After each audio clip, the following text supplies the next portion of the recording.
ভারতের স্বাধীনতায় মুসলমানদের অবদান। সম্মানীয় শ্রোতা মণ্ডলী, আমরা সকলেই জানি এই স্বাধীন ভারতবর্ষ ছিল অত্যাচারী জালিম ইংরেজ শাসকের অধীনে। তারা ভারতবর্ষের মাল ধনসম্পদ টাকা পয়সা শোষণ ও লুণ্ঠন করে নিজের দেশে নিয়ে গিয়েও ক্ষান্ত হয়নি, বরং তারা ভারতবর্ষের মানুষের প্রতি নির্যাতন অন্যায় অবিচার অত্যাচার শুরু করেছিল।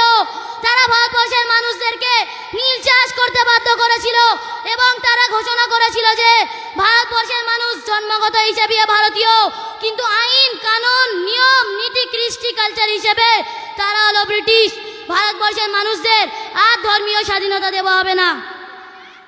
সমাগত শ্রদ্ধা মণ্ডলী, আপনি যেখানে ভুল বা বৈষম্য বা অবিচার দেখছেন সেখানে কথা বলুন, কারণ এটি আপনার দেশ, এটি আপনার গণতন্ত্র, এটি রক্ষা করা আপনার দায়িত্ব। সেই চ্যালেঞ্জের মোকাবিলা করতে শাহ আব্দুল আজিজ রহমাতুল্লাহ আলাইহি প্রকাশ্যে ঘোষণা করলেন, আমরা পরাধীন হলাম, পরাধীনতার বিরুদ্ধে স্বাধীনতার উদ্দেশ্যে আমাদের লড়াই করা নৈতিক এবং ধর্মনৈতিক কর্তব্য। তখন থেকে শুরু হয়ে গেল সাম্রাজ্যবাদী ব্রিটিশের বিরুদ্ধে লড়াই।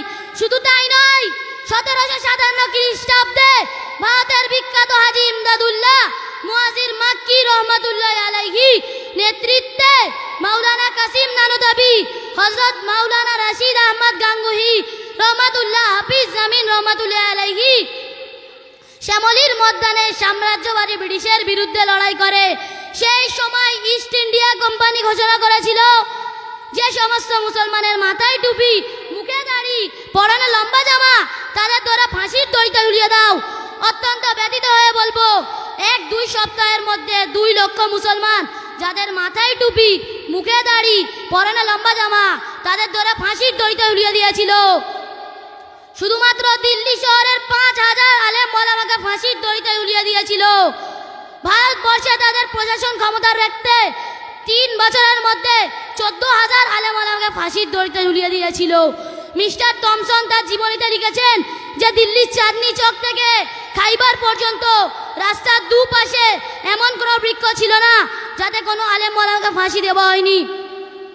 শ্রোতাবর্গ, শুধু তাই নয়, হোসেন আহমেদ মাদানী রহমাতুল্লাহ আলাইহি সাম্রাজ্যবাদী ব্রিটিশ শাসকের বিরুদ্ধে ফতোয়া জারি করেছিলেন যে সাম্রাজ্যবাদী ব্রিটিশকে সাহায্য করা এবং তাদের অধীনে চাকরি করা হারাম।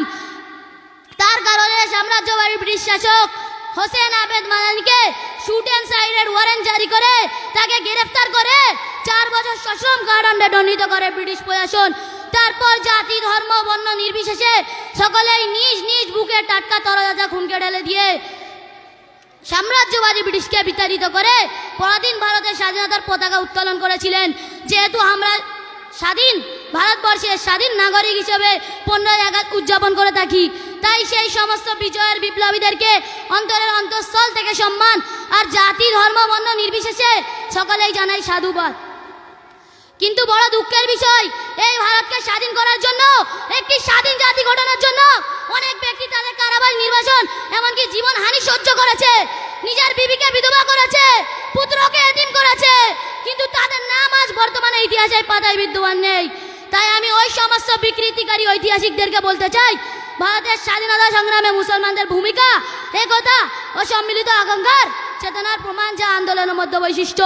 তাদের অবদানের মধ্যে রয়েছে নেতৃত্ব, সাংবাদিকতা, সংহতি এবং ত্যাগ। এই প্রচেষ্টাগুলি একটি অনুসারক হিসেবে কাজ করেছে। স্বাধীনতার লড়াই কোনো একক সম্প্রদায় বা ধর্মের মধ্যে সীমাবদ্ধ ছিল না, বরং একটি যৌথ প্রচেষ্টা যা ধর্মীয়দের লাইন জুড়ে ভারতীয়দের একত্রিত করেছে। ভারতের স্বাধীনতা সংগ্রামে মুসলমানদের অবদানের মধ্যে রয়েছে উত্তরাধিকারীরা আজও জাতিকে অনুপ্রাণিত করে চলেছে। তাদের দৃঢ় সংকল্প, ত্যাগ এবং দৃষ্টি একটি অনুসারক হিসেবে কাজ করেছে, একটি